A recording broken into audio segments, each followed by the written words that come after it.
Hello and welcome to Traditional Chinese Medicine, Tongue Diagnosis. My name is Christina Capo-Thanasis. I'm a licensed acupuncturist here in the state of Hawaii, and I am a diplomat of Oriental Medicine under the National Certification Commission for Acupuncture and Oriental Medicine. I'm also the Executive Director of the Hawaii Oriental Medicine and Acupuncture Association. Today I'm excited to share with you an episode on tongue diagnosis, and hopefully you can follow along today if you have a second to grab a mirror, and we'll look together at your tongue and see what it's telling us about your body.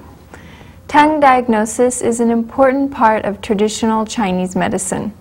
Traditional Chinese medicine is a complete system of medicine that includes diagnostic techniques like tongue impulse diagnosis and treatment methods like acupuncture, herbal medicine, and other remedies. Today we're going to look specifically at tongue diagnosis and what it can tell about the body. Chinese medicine looks at two main parts of the tongue. We focus on the body of the tongue, or the skin, and we focus on the coating of the tongue. Some people have a thin or thick coating on top of the tongue, and some people scrape their tongue in the morning. That is the coating that we're looking at.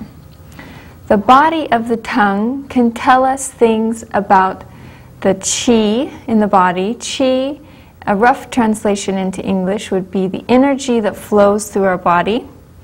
It is not connected with the nervous system, cardiovascular system, or lymphatic system. It is a separate system flowing through meridians in the body, and it can tell us about the quality deficiencies of the blood in the body.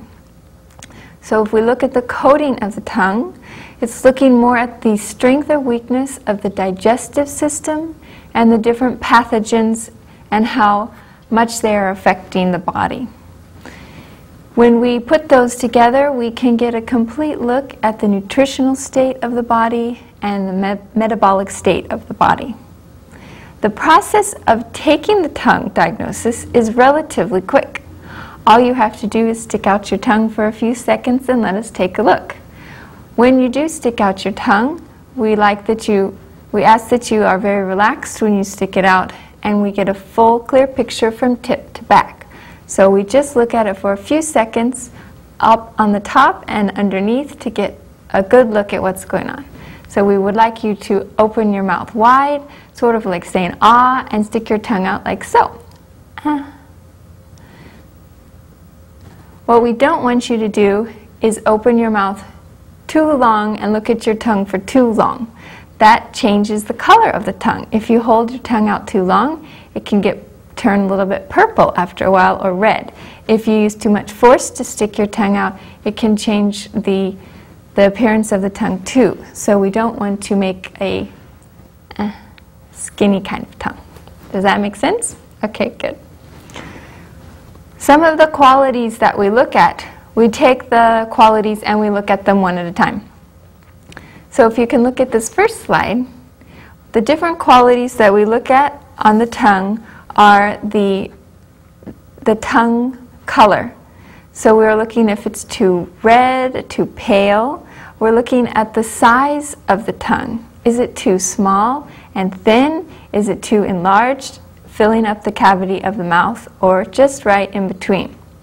We can also look at the coating thickness, how thin, non-existent, or thick it is, and we look at the color of the coating, how yellow or white, and sometimes tinge of gray or brown.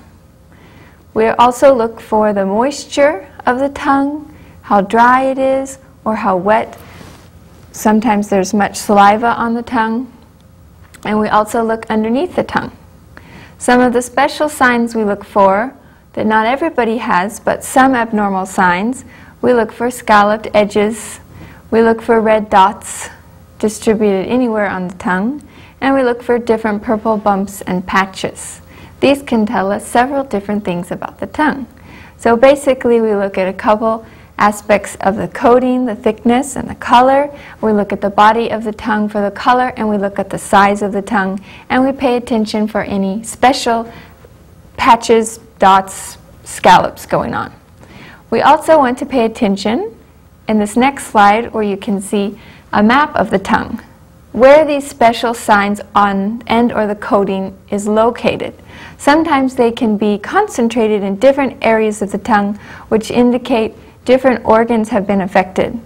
So at the tip of the tongue is represented by the heart and the lungs. The center of the tongue represents the crux of the digestive system, the spleen and the stomach. On the sides we have liver and gallbladder, and in the back we have kidney and bladder.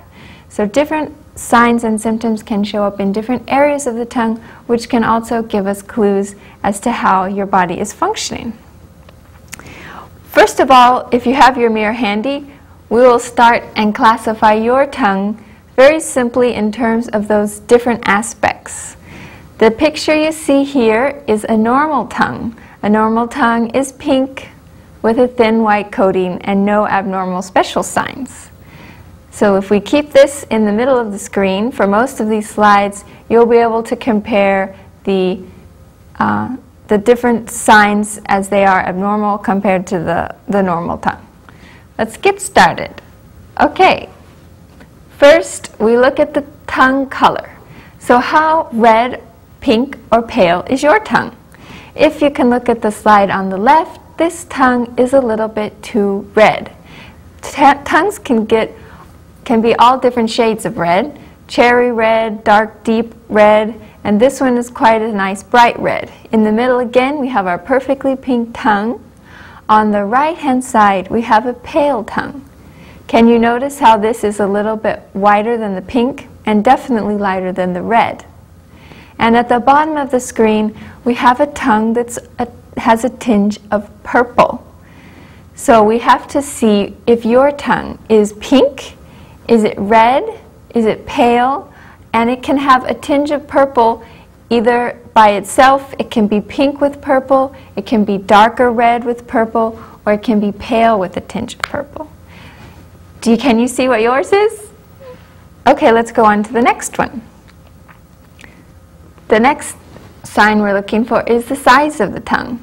Again, in the middle we have a nice, perfectly sized pink tongue with thin white coating. On the left, if we look at this red tongue again, the red tongue is quite thin. It's quite thin this way and it's small in size this way. So this is too small of a tongue. You may ask, some people's tongue may be genetically different than other people's. We say that this is their constitution. Some people may run hot, some people may run cold. You're right, but we can see what their constitution is or what their body type is by the size of the tongue, accompanied by all the other aspects.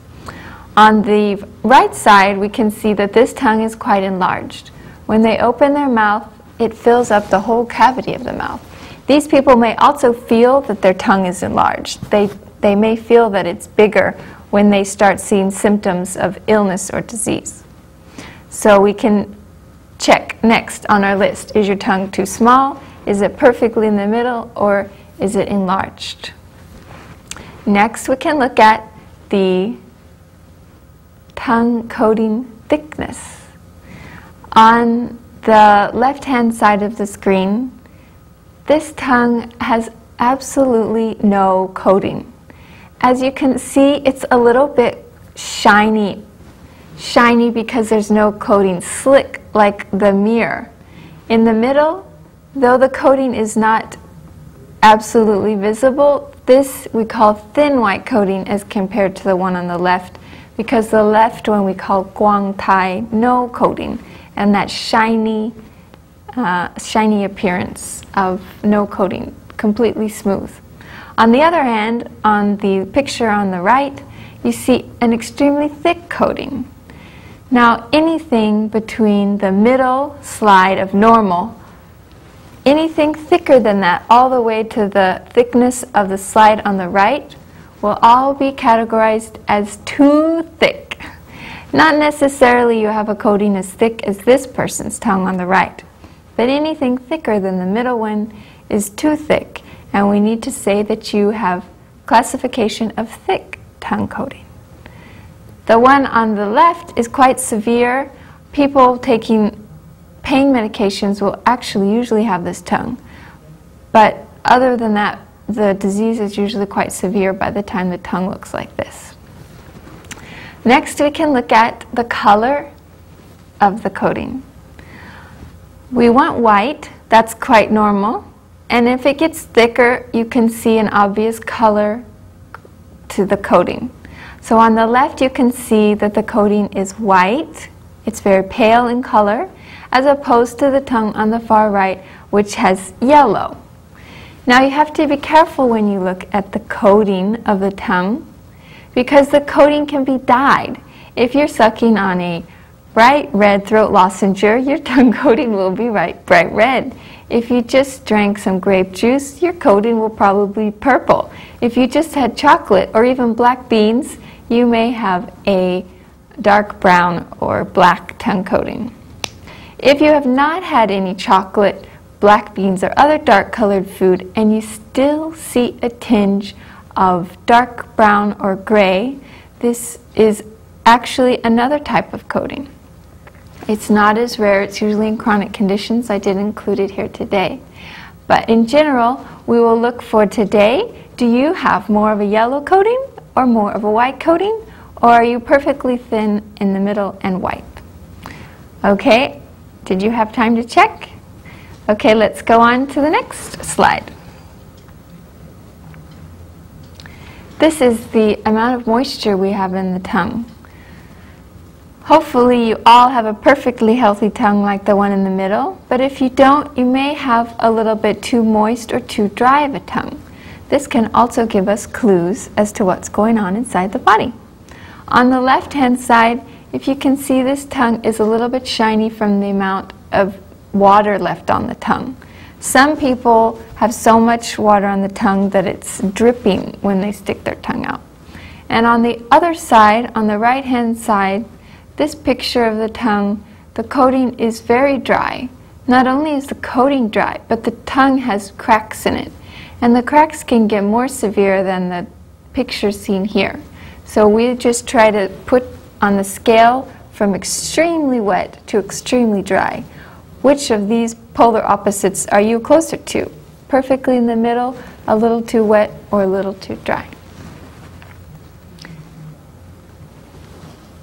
Next, we can see if you have any of the special signs on your tongue.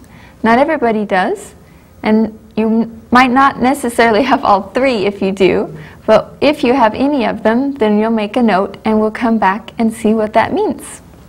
The first picture on the left is a picture of a scalloped tongue. Do you see the teeth indentations around the edge of the tongue? This is one special sign that you may notice. Some people with light indentation is actually normal, but this indentation or this scalloped tongue is quite pronounced, and this is telling us, especially coupled with the other things we see on that tongue, it's telling us that there's something wrong with the body. In the middle, you can see this tongue has lots of red dots. Sometimes you can even feel the dots. They're raised bumps on the tongue. Usually they're concentrated in the front tip of the tongue, but not necessarily. They sometimes can be distributed all through the body of the tongue. And on the right-hand side slide, you can see on the tip and around the edges purple spots or purple patches. The body of the tongue has discolorations on the sides and on the tip. This is the third special sign we can look for.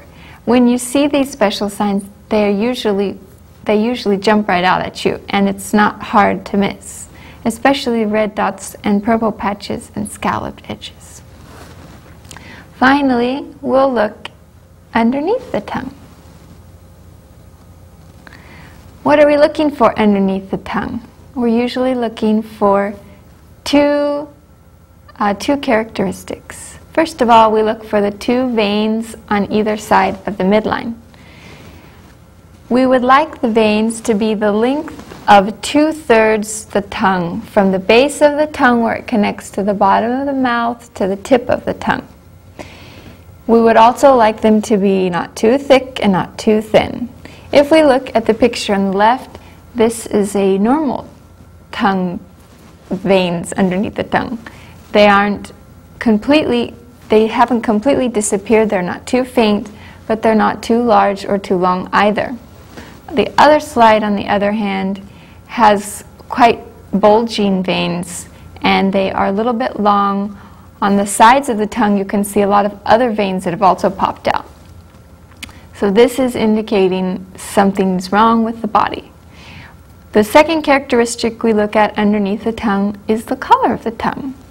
Sometimes on top of the tongue, you may notice that the coating is so thick and so coating the entire tongue that it's hard to see the body of the tongue.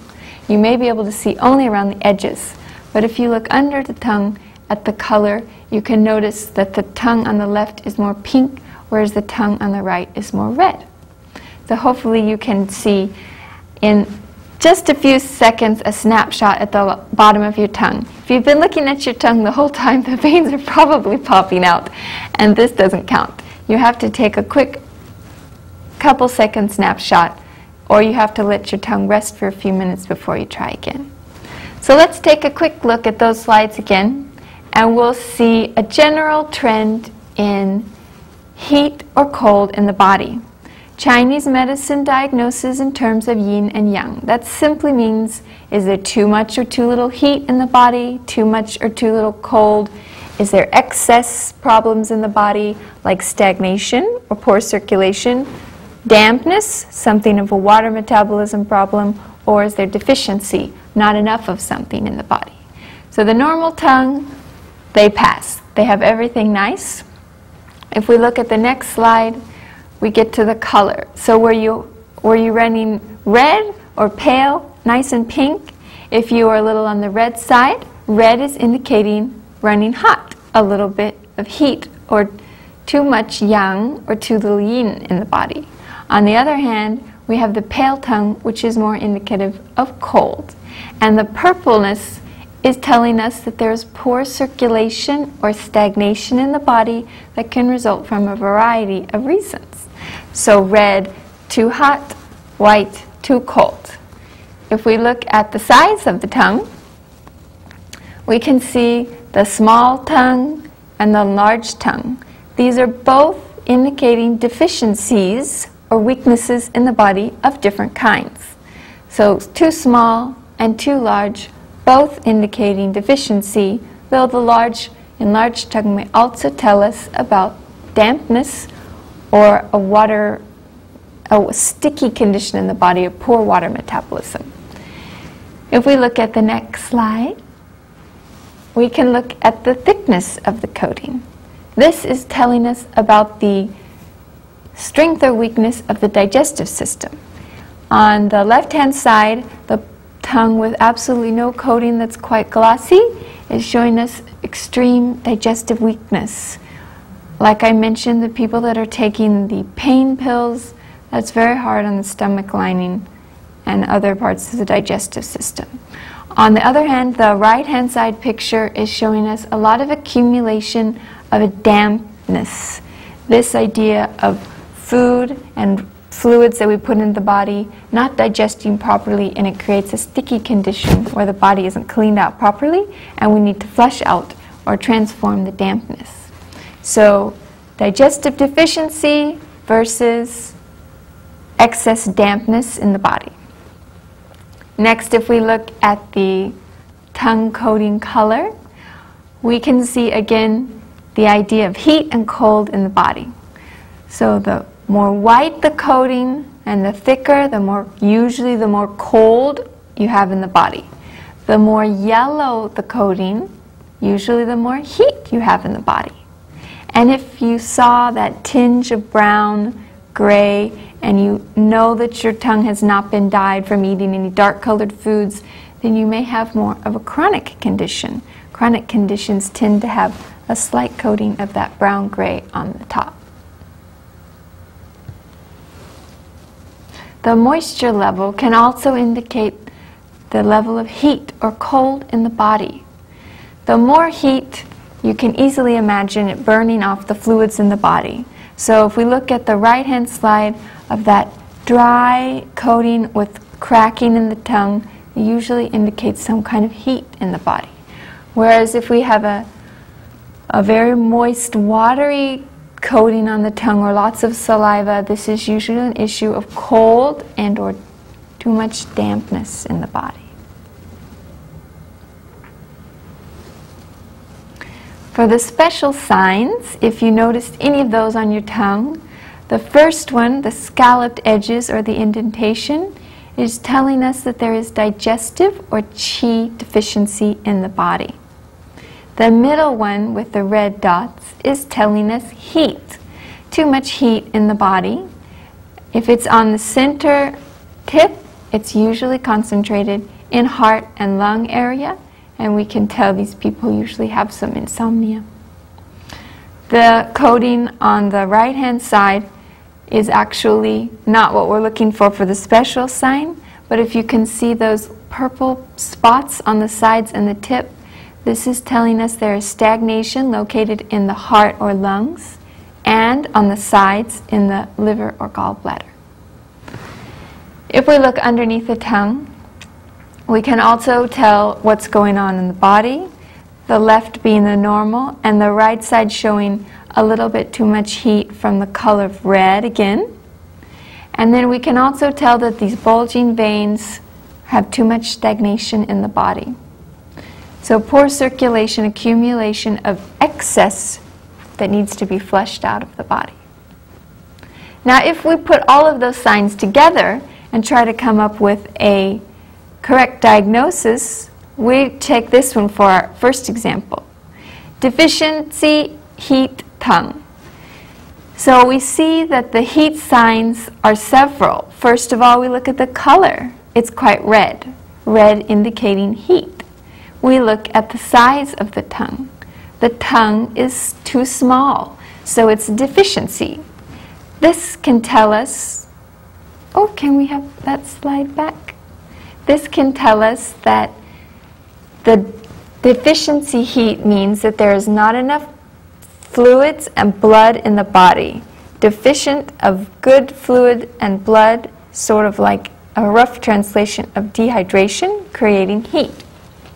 We can also see many little red dots spread out all over the tongue. This is enforcing the idea that there's too much heat in the body. If we look at the coating, it's extremely thin. It's not shiny thin like the guang tai, the absolutely no tongue coating, but it is very thin. If it were thick, we may think that it's more associated with excess damp heat. But this one is extremely thin, so that's another sign that's showing us this is deficiency heat. Underneath, their veins might be quite thin or non-existent, again signifying the deficiency in the body. This person may suffer from night sweats, they may feel irritable, they may have insomnia, they may feel flush without having a fever, and they may have constipation or firm stools. These are all signs of yin deficiency with heat. So this is one way that we can put all of the signs together and come up with a correct diagnosis. If we look at one more example, we can see this deficiency, cold, dampness together for our spleen qi deficiency diagnosis. In this, we first look at the color of the tongue. It's actually pretty pink, not too pale. If we look at the size of the tongue, it's not too large, not too small, possibly starting to get a little bit enlarged. If we look at the coating, it's white color, but it's much too thick. The thickness is telling us dampness in the body, and the white is telling us cold in the body. So cold dampness is usually created by a weak digestive system. If the digestive system is weak, it cannot properly digest the food and liquid that we intake, and therefore we create over time a sticky condition in the body. This is further reinforced by the scalloped edge that you see around the tongue. This scalloped edge is indicating some kind of qi deficiency, digestive deficiency, and possibly blood deficiency, but this tongue is not pale enough for blood deficiency. We also may notice that if the tongue were a little bit more enlarged and on the pale side, we may diagnose them with kidney yang deficiency, because as the digestive system is weakened, it draws on the kidney warmth to continue digesting the food. And after a certain period of time, the kidneys will also start to become weak. When this happens, this tongue will continue to enlarge and become pale, and then we'll have kidney yang deficiency. The current tongue that you see will probably have different symptoms like chronic loose stools. They may have fatigue. They may have a lowered immune system, always catching colds. So these are some of the signs of the spleen qi deficiency. We hope that you can put together some of the signs that you've seen today and come up with a diagnosis for fun for yourself. Of course, this is not to replace your traditional Chinese medicine practitioner's diagnosis, but it's always nice to know when you go into your practitioner, what exactly are they looking for? What are they looking at? Why do they want to see my tongue? People always think it's a little strange when I say, let me take your pulse, I can tell about your organs, let me look at your tongue, I can tell what's going on in the body. If you just understand a little bit about what we're looking for and why we're looking at it, then you will be able to communicate more effectively with your practitioner, and you will be able to monitor your progress, and in the future you will be able to hopefully help yourself understand how different foods affect you. How does lack of sleep affect you? Staying up all night, you could notice in the morning that your tongue may be a little more red. If you eat too much oily foods or too much cheesy kind of foods, you may notice that your tongue coating is quite thick.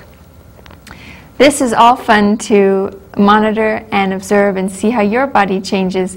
The more sensitive you can become to your body, the healthier you'll become. I hope you can stay tuned for next time.